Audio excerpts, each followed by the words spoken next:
रोशन की class YouTube channel. आप सभी का आज की समाज विज्ञान की पाठ्य योजना की वीडियो में एक बार फिर से बहुत बहुत स्वागत है। आज की हमारी पाठ्य योजना संख्या है दोस्तों 95 यानी कि 95। आपकी जितनी पाठ्य योजना संख्या होगी उसको उसके अनुसार लिखिएगा। यहाँ पे सबसे ऊपर बस उसको लिखना होता है पाठ्य योजना संख्या को। उसके बाद आपको विद्यालय का नाम लिखना है, जिस विद्यालय में आप पाठ्य योजना पढ़ाने के लिए जाएंगे यानी कि टीचिंग करने के लिए जिस विद्यालय में जाएंगे उसका नाम यहाँ पर लिखा जाएगा।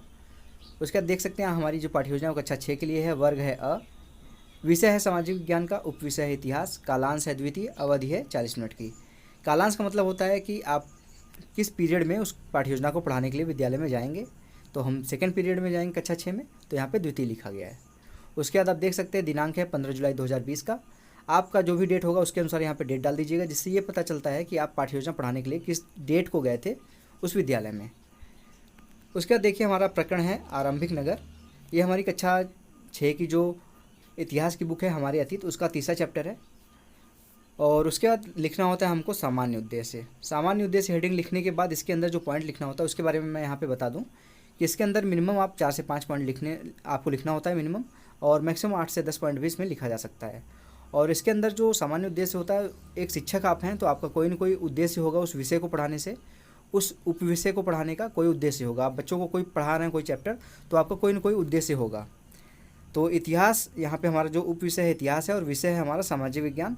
इसको पढ़ाने से हमारे बच्चों में किन किन चीज़ों का विकास करना है हमको, इसके बारे में यहाँ पे सामान्य उद्देश्य में लिखना होता है पॉइंट वाइज।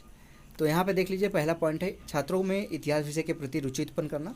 दूसरा पॉइंट है छात्रों में ऐतिहासिक दृष्टिकोण का विकास करना। तीसरा पॉइंट है छात्रों में सामाजिक व्यक्तित्व का विकास करना। चौथा पॉइंट है छात्रों में कल्पना व चिंतन शक्ति का विकास करना। और पाँचवा पॉइंट है छात्रों को भारत के इतिहास की जानकारी प्रदान करना। ये सामान्य उद्देश्य के 5 पॉइंट हैं। आपको इससे ज़्यादा लिखने हैं पॉइंट तो उसको अपने अनुसार लिख सकते हैं यहाँ पे, लेकिन मैक्सिमम इसमें जो लिखे जाते हैं नॉर्मली वो 5 से 6 पॉइंट ही लिखे जाते हैं। इसके बाद आपको ले चलते हैं हम विशिष्ट उद्देश्य हेडिंग की तरफ। विशिष्ट उद्देश्य में आप देख सकते हैं अभी तक जैसे सामान्य उद्देश्य में हम पॉइंट लिख रहे थे विषय और उपविषय को पढ़ाने से हमारा क्या उद्देश्य है, उसी तरीके से विशिष्ट उद्देश्य में आपके जो ये चैप्टर है आपका आरंभिक नगर, उसको पढ़ाने से बच्चों में किन किन चीज़ों की जानकारी का विकास करेंगे, उनकी किन किन रुचियों का विकास करेंगे, इसके बारे में विशिष्ट उद्देश्य में लिखा जाता है। और इसमें मिनिमम 3 पॉइंट लिखा जाता है और मैक्सिमम 5 से 6 पॉइंट लिख सकते हैं इसमें। तो पहला पॉइंट देखिए यहाँ पे लिखा गया है छात्रों को प्राचीन नगरों का प्रत्यास्मरण कराना।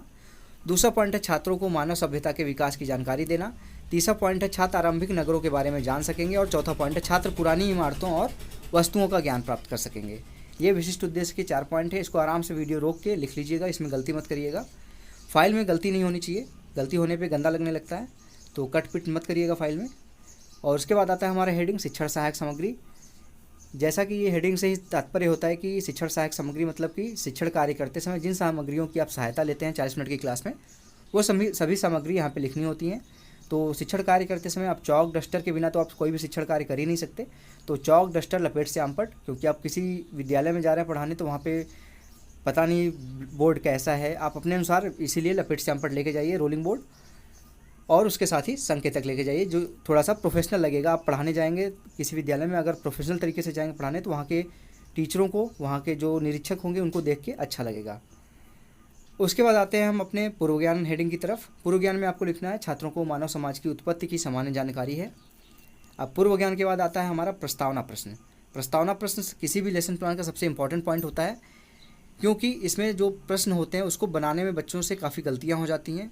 और इसमें कैसे प्रश्न बनाए जाते हैं काफ़ी लोगों को ये भी नहीं पता होता। तो सबसे पहले इसमें स्ट्रक्चर देख लेते हैं। इसके 3 कॉलम होते हैं, क्रम संख्या, छात्राध्यापक कथन और छात्र छात्रा क्रिया। अगर आप छात्रा हैं तो यहाँ पे छात्राध्यापक कथन की जगह छात्राध्यापिका कथन हो जाएगी आपके लिए, लड़कियों के लिए, और लड़कों के लिए छात्राध्यापक कथन। उसका देख सकते हैं यहाँ पे प्रश्न पूछा गया है छात्राध्यापक कथन में, मतलब कि छात्र जो शिक्षक है वो छात्रों से प्रश्न पूछेगा। और इसमें मिनिमम आप 3 प्रश्न पूछ के अपना प्रकरण निकलवा सकते हैं और मैक्सिमम 5 से 6 प्रश्न भी इसमें पूछा जा सकता है।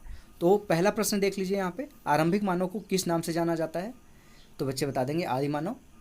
उसके दूसरा प्रश्न है, अब इसमें देखिए खास बात ये होती है कि जो पहले प्रश्न का उत्तर होगा दूसरा प्रश्न उसके उत्तर से ही कुछ न कुछ आपको बनाना होता है। तो यहाँ पे देख लीजिए दूसरा प्रश्न है आदिमानव ने उस समय में क्या क्या सीख लिया था। तो बच्चे बता देंगे कि आदिमानव ने उस समय आग जलाना सीख लिया था, शिकार करना सीख लिया था, औजार बनाना सीख लिया था, काफ़ी चीज़ें थी इसमें। उसके बाद आदि लिख दीजिएगा। उसका तीसरा प्रश्न आता है अब औजारों के अवशेष हमें कहाँ से प्राप्त हुए हैं, तो बच्चे बता देंगे प्राचीन नगरों से, प्राचीन सभ्यताओं से हमको औजारों के अवशेष प्राप्त हुए हैं। उसके चौथा प्रश्न है यहाँ पे, प्राचीन नगरों को हम और किस नाम से जानते हैं?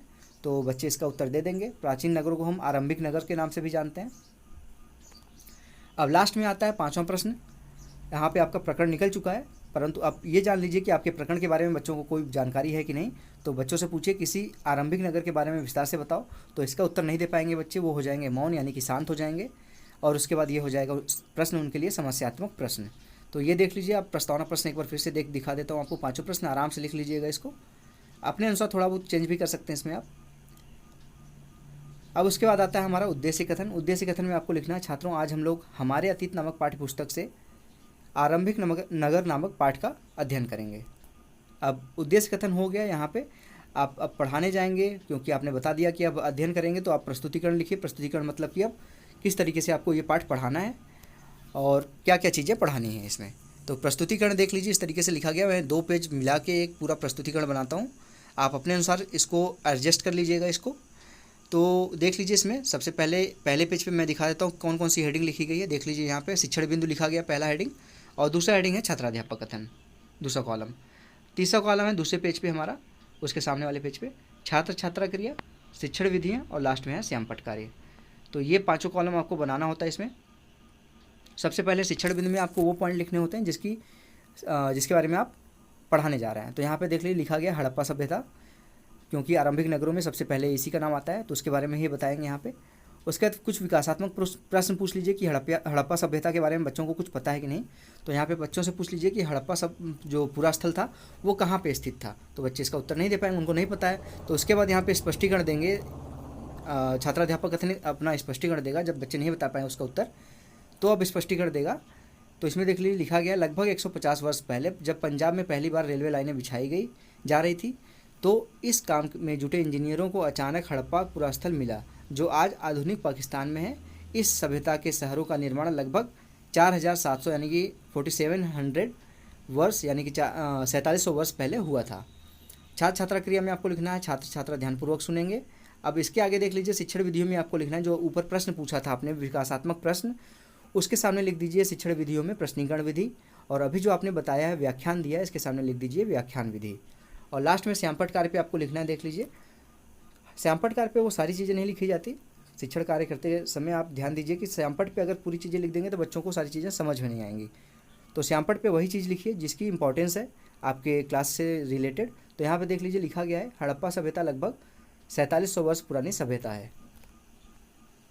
अब आते हैं यहाँ पे हम फिर बहुत प्रश्न पूछ लेते हैं कि बच्चों को आपने जो अभी बताया उसको थोड़ा बहुत जानकारी उनको हुआ है कि नहीं, याद रखें कि नहीं, वो ध्यान लगा रहे थे क्लास में कि नहीं।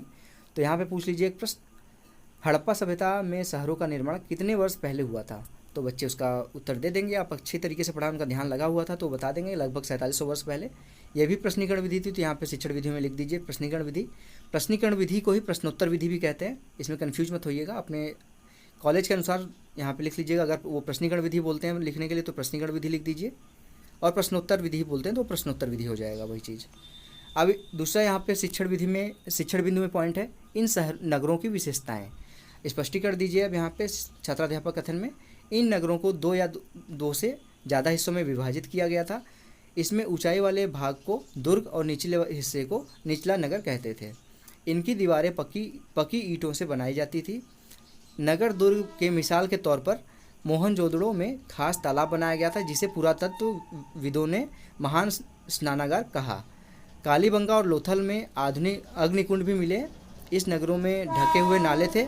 इन नगरों में लिपिक, शिल्पकार आदि भी होते थे। ये इनकी विशेषताएं हैं। सॉरी, ट्रेन जा रही है, घर के थोड़ी सी दूरी पे ट्रेन जाती है तो उसकी आवाज़ आती है, उसके लिए माफ़ करिएगा। ये सारी चीज़ें आप आराम से लिख लीजिएगा। स्पष्टीकरण मेन होता है यहाँ पे, जो शिक्षण यहाँ पे छात्राध्यापक कथन का जो होता है स्पष्टीकरण, क्योंकि इसमें सबसे ज़्यादा कंटेंट होते हैं छात्राध्यापक कथन में। इसको आराम से लिखने के बाद आप दाहिनी तरफ मैं दिखा देता हूँ आपको क्या क्या लिखना है। छात्राध्यापक कथन के बाद छात्र छात्रा कथन वाले हेडिंग में लिखना है, छात्र छात्रा क्रिया वाले में छात्र छात्रा ध्यानपूर्वक सुनेंगे। अभी जो व्याख्यान दिए थे तो उसके सामने लिख दीजिए शिक्षण विधियों में व्याख्यान विधि, और श्यामपट्ट कार्य पर लिख दीजिए कि इस सभ्यता में नगरों में जो दीवारें थी वो पक्की ईंटों की थी, और इन नगरों में स्नानागार भी हुआ करते थे। आप अपने अनुसार श्यामपट्ट पे चीज़ों को बढ़ा घटा सकते हैं। अगर आपको लगता है ये भी चीज़ इंपॉर्टेंट है, कुछ एक्स्ट्रा चीज़ इंपॉर्टेंट है, तो उसको भी लिखा जा सकता है वहाँ पे। अब इसके बाद देख लीजिए, यहाँ पे हम चलते हैं अपने प्रस्तुतिकरण के बाद पुनरावृत्ति प्रश्न की तरफ। अब पुनरावृत्ति के प्रश्न में देख लीजिए, यहाँ पे लिखा गया है 2 प्रश्न।